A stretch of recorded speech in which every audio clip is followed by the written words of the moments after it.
Троицко-Печорск в скором времени может стать настоящим спортивным центром. Здесь сейчас идет строительство сразу нескольких спортобъектов. Самая масштабная стройка – физкультурно-оздоровительный комплекс. Проект реализуется в рамках региональной программы развития физической культуры и спорта в Республике Коми, а также муниципальной программы развития физической культуры и молодежного движения. Общий объем финансирования – 170 миллионов рублей. Любовь Денисова о спортивных перспективах.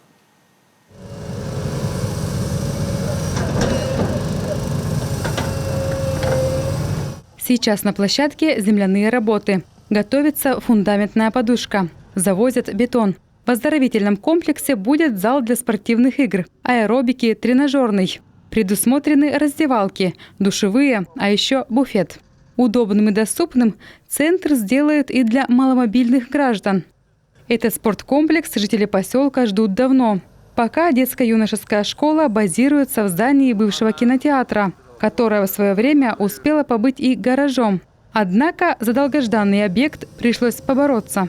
Мы бились мы всем районом. Очень сложно мы проводили вот эти подготовительные работы. То есть мы саму работу начали с 2015 года, то есть реализация началась только лишь в 2020 году. Все сложности было это прохождение государственной экспертизы, то есть практически год или два.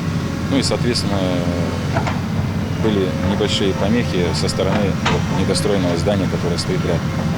Буквально через дорогу от физкультурно-оздоровительного комплекса еще одна стройка. Здесь будет футбольная площадка. Уже готова подушка. Завезено покрытие. Объект реализуют в рамках проекта «Народный бюджет». В прошлом году по этой программе детско-юношеская спортивная школа уже установила уличные тренажеры. Усилий много, но это того стоит.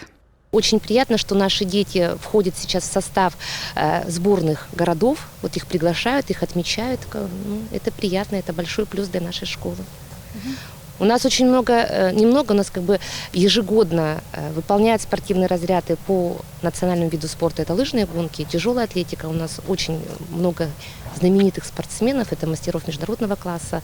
Но пока футбол тоже хотим поднять, и чтобы тоже наши звездочки где-то сверкали. Сейчас в спортивной школе занимаются около 350 человек. А уже в скором будущем их число однозначно возрастет, уверены общественники. Любовь Денисова, Иван Богомолов, телеканал Юрган, Троицко-Печорск.